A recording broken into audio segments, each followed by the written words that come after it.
Hello friends, welcome to my channel Aadya stories 2026. మనస మరలా చోటియ్యవే నీ మదిలో ఎపిసోడ్ 29. ప్రశాంత్ వాళ్ళ ఫ్యామిలీ మెంబర్స్ ఇంకా మౌని వాళ్ళ ఫ్యామిలీ మెంబర్స్ అందరూ కూడా మౌని ప్రశాంత్ వాళ్ళున్న ఇంటికి వెళ్ళి వాళ్ళకి పెళ్ళికి ముహూర్తం ఫిక్స్ అయిందని చెప్పాలని నిర్ణయించుకుంటారు. ఈలోగా రవీంద్ర గారి తమ్ముడు కొడుకు అయిన రాహుల్ వస్తాడు. అతన్ని చూసిన మౌని చెల్లెలు చంద్రిక భయపడి రాహుల్కి కనబడకుండా ఉండడానికి ట్రై చేస్తుంది. ఈవినింగ్ అందరూ రెడీ అయ్యాక రాహుల్ని కూడా రమ్మని పిలుస్తారు రాజీ గారు. చంద్రిక ఆలోచనలతో చిరాకుగా ఉన్న రాహుల్ ప్రశాంత్ వాళ్ళ దగ్గరికి వెళ్ళాలని డిసైడ్ అవుతాడు. దుర్గా చంద్రిక దగ్గరికి వచ్చి అందరూ బయలుదేరుతున్నాం రమ్మని చెప్తుంది. చంద్రిక మాత్రం కిందకి వెళ్తే రాహుల్కి ఎదురు పడాల్సి వస్తుందేమోనని ఆలోచిస్తూ రూమ్లోనే ఉండిపోతుంది. ఎలాగూ తను మౌని వాళ్ళ ఇంటికి వెళ్ళిపోతుంది కాబట్టి అక్కడికి రాహుల్ రాడు కాబట్టి ఇప్పటికి తప్పించుకొని వెళ్ళిపోతే పెళ్లి టైంకి రాహుల్కి ఎదురు పడకుండా ఉండడానికి ఏదో ఒకటి ఆలోచించొచ్చు అనుకుంటుంది. ఆలోచిస్తున్న తనకి దాహంగా అనిపిస్తే వాటర్ బాటిల్ కోసం చూస్తే అది ఖాళీగా ఉంటుంది. కిందకి వెళ్ళి నీళ్లు తెచ్చుకుందామని అనుకుంటూ రూమ్ డోర్ ఓపెన్ చేసి బయటికి వచ్చేసరికి రాజీ గారు రాహుల్ ఉన్న రూమ్లోకి వెళ్ళడం చూసి తన అడుగులు ఆపేస్తుంది.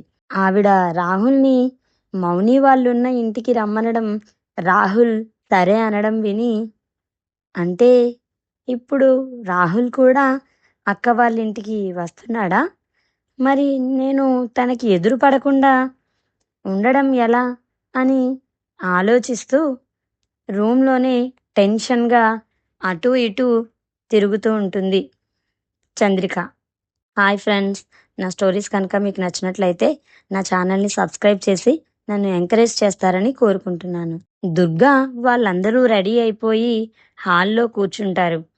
చంద్రిక ఇంకా రాకపోవడంతో దుర్గా చంద్రిక రూమ్లోకి వెళుతుంది. ఇంకా రాకుండా ఇక్కడేం చేస్తున్నావమ్మా? పద, అందరూ రెడీ అయిపోయారు అని చెప్తుంది దుర్గా. చంద్రిక 10 నిమిషాలు వెయిట్ చేయమ్మా, వచ్చేస్తాను అంటుంది. తను లేట్ చేస్తే ఈలోగా రాహుల్ వెళ్ళిపోతాడు. అప్పుడు తను లాస్ట్లో వెళ్ళి వేరే కార్లో కూర్చుని అక్కడికి వెళ్ళిన తరువాత రాహుల్ వాళ్ళు కాసేపే ఉంటారు కాబట్టి ఎలాగోలా మేనేజ్ చేయొచ్చు అనుకుంటుంది. ఈలోగా టైం అయిపోయిందిగా, ఇంకా లేట్ ఏంటి అంటుంది దుర్గా. అది అది మరి నా ఫోన్ కనిపించట్లేదమ్మా, అందుకే వెతుకుతున్నా అంటుంది చంద్రిక. అవునా, అయితే ఒకసారి ఫోన్ చేస్తే ఎక్కడుందో తెలుస్తుందిగా అంటుంది దుర్గా. అది చేశానమ్మా, కానీ సైలెంట్లో ఉందేమో, రింగ్ సౌండ్ వినిపించట్లేదు అని నోటికొచ్చిన అబద్ధం చెప్పేస్తుంది చంద్రిక. సరే, తొందరగా వెతుకు, నేను వదిన వాళ్ళని ముందు బయలుదేరమని చెప్తాను అని కిందకి వెళ్తుంది దుర్గా. అమ్మయ్య, ప్రస్తుతానికి తప్పించుకున్నా. ఇంకా అక్క వాళ్ళ ఇంటికి వెళ్ళాక ఎలా మేనేజ్ చేయాలో ఏంటో అనుకుంటుంది చంద్రిక. దుర్గ కిందకి వచ్చి రాజీ గారితో చంద్రిక మొబైల్ కనిపించట్లేదని వెతుకుతుందని, తనకి లేట్ అవుతుందని చెప్పి మీరు బయలుదేరండి, మేం వెనకే వస్తామని చెప్తుంది. అవునా, సరే అయితే కాసేపు వెయిట్ చేద్దాంలే అంటారావిడ. ఈలోగా రాహుల్ కిందకి వచ్చి, ఏంటి పెద్దమ్మ లేట్, ఇంకా స్టార్ట్ అవుదామా అంటాడు. కాసేపు వెయిట్ చేద్దాంరా, వాళ్ళ అమ్మాయి ఇంకా కిందకి రాలేదు అంటారు రాజీ గారు. అవునా, వదినని పాపని ఎప్పుడెప్పుడు చూద్దామా అని చాలా ఈగర్గా వెయిట్ చేస్తున్నా పెద్దమ్మ అంటాడు రాహుల్. రాజీ గారు దుర్గతో, వదినా, మేము ముందు బయలుదేరుతాం, మీరు ఇంకో కార్లో రండి, డ్రైవర్ కార్తో రెడీగా ఉన్నాడు అని చెప్తారు. అయ్యో, దాందేముంది వదినా, కాసేపేగా, మీరు వెళ్ళండి, మేము వెనకే వచ్చేస్తాం అంటుంది దుర్గా. పైనుండి ఆ మాటలు విన్న చంద్రిక అమ్మయ్యా అనుకుంటుంది. రాజీ గారు వాళ్ళందరూ ముందు కారులో స్టార్ట్ అయితే రాహుల్ డ్రైవింగ్ తీసుకుంటాడు. వాళ్ళు వెళ్ళడం పైనుండి చూసి చేత్తో ఫోన్ పట్టుకొని కాసేపటికి కిందకి దిగుతుంది చంద్రిక. హలో ఫ్రెండ్స్, నా స్టోరీస్ కనుక మీకు నచ్చినట్లయితే నా ఛానల్ని సబ్స్క్రైబ్ చేసుకొని నన్ను ఎంకరేజ్ చేస్తారని కోరుకుంటున్నాను. Thank you. కిందకి దిగాక వాళ్ళు కూడా వేరే కారులో బయలుదేరుతారు.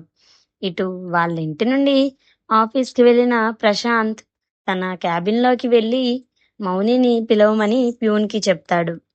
ఎప్పుడెప్పుడు మౌనికి తమ పెళ్లిని పెద్దవాళ్ళందరూ యాక్సెప్ట్ చేశారని చెప్పాలని ఎదురు చూస్తూ ఉంటాడు అతను. తన వర్క్ ప్లేస్లో సీరియస్గా వర్క్ చేసుకుంటున్న మౌని ప్యూన్ వచ్చి పిలవడంతో ప్రశాంత్ క్యాబిన్కి వెళుతూ, ప్రశాంత్ పేరెంట్స్ మా పెళ్ళికి అసలు ఒప్పుకుంటారా?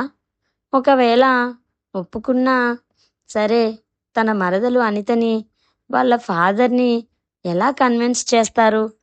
అసలు ప్రశాంత్ ఫాదర్ ఒప్పుకుంటారా?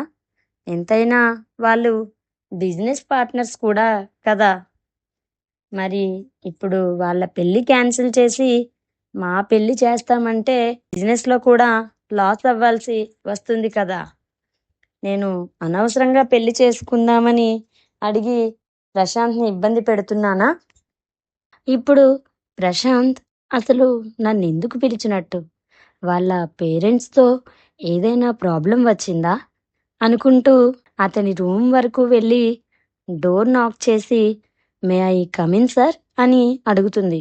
కమిన్ అన్న ప్రశాంత్ పిలుపుకి లోపలికి వెళ్తే ప్రశాంత్ ఎక్కడా కనిపించడు. చుట్టూ చూస్తున్న తనని వెనక నుండి 2 బలమైన చేతులు తన నడుం మీదుగా గట్టిగా చుట్టుకుంటాయి. ఉలిక్కిపడి వెనక్కి చూసి ప్రశు అంటుంది మౌని. ఎందుకంత భయం? నేను కాకుండా ఇక్కడ ఇంకెవరున్నారని.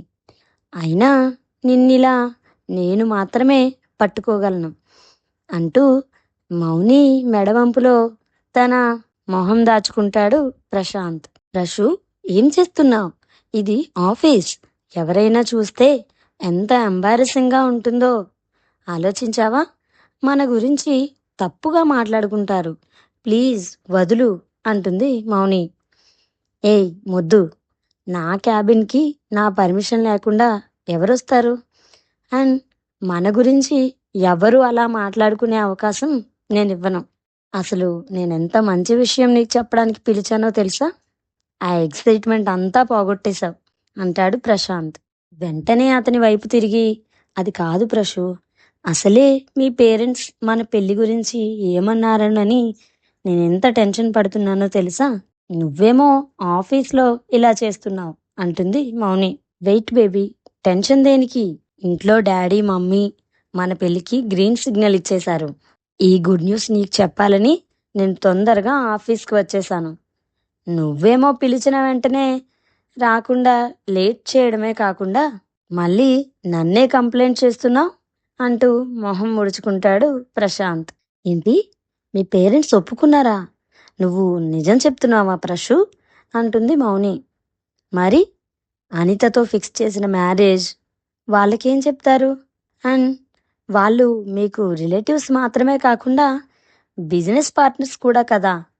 ఈ పెళ్లి వల్ల మీరు చాలా ఇబ్బంది పడతారు కదా అంటుంది మౌని. ఓయ్, ఇప్పుడు నువ్వు ఒప్పుకున్నావు కాబట్టి మన పెళ్లి గురించి మాట్లాడుతున్నావు. నువ్వు ఒప్పుకోకపోయినా నేను లైఫ్ లాంగ్ నిన్ను పాపని చూసుకుంటూ ఉండిపోయేవాడిని. కానీ అనితని మ్యారేజ్ చేసుకుంటానని ఎలా అనుకున్నావు?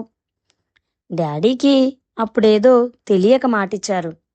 ఇప్పుడు తెలిసిందిగా, ఇప్పుడెలా చేస్తారు? అయినా అవన్నీ డాడీ నేను చూసుకుంటాం. కానీ మన మ్యారేజ్కి నువ్వు ఇలా బక్కగా కాకుండా ఒకప్పటి నా బంగారులా అందంగా బుజ్జిగా ఎలా అవ్వాలో చూడు అంటూ తన బుగ్గ మీద చిటిక వేస్తాడు ప్రశాంత్. అయినా ఇంత మంచి న్యూస్ చెప్తే నువ్వు ఇన్ని క్వశ్చన్స్ అడగడం ఏం బాలేదు. చూడు, నీకు సమాధానాలు చెప్పి చెప్పి నేనెంత అలసిపోయానో. అంటూ చిన్న పిల్లాడిలా మొహం పెడతాడు ప్రశాంత్. ఓయ్, ఇలా మొహం పెట్టే. అప్పుడు కూడా ఇన్నోసెంట్లా నా ముందు ఏం యాక్ట్ చేసేవాడివి. అప్పుడు చిన్నపిల్లని కాబట్టి నమ్మేశానేమో, కానీ ఇప్పుడు మాత్రం అస్సలు నమ్మను అంటూ అతని నుండి విడిపించుకొని దూరం జరుగుతుంది మౌని. ఓయ్, నా నుండి నిన్ను అస్సలు దూరం జరగనివ్వను. ఏం మాట్లాడాలన్నా ఇలా నాకు దగ్గరగే ఉండే చెప్పు అంటూ మళ్ళీ మౌనిని తన దగ్గరికి తీసుకుంటాడు ప్రశాంత్. ఇదిగో, ఇలా అయితే నేను నా క్యాబిన్కి వెళ్ళిపోతాను అంటూ డోర్ దగ్గరికి వెళ్ళిపోతున్న మౌని చేయి పట్టుకుని వెనక్కి లాగుతాడు ప్రశాంత్.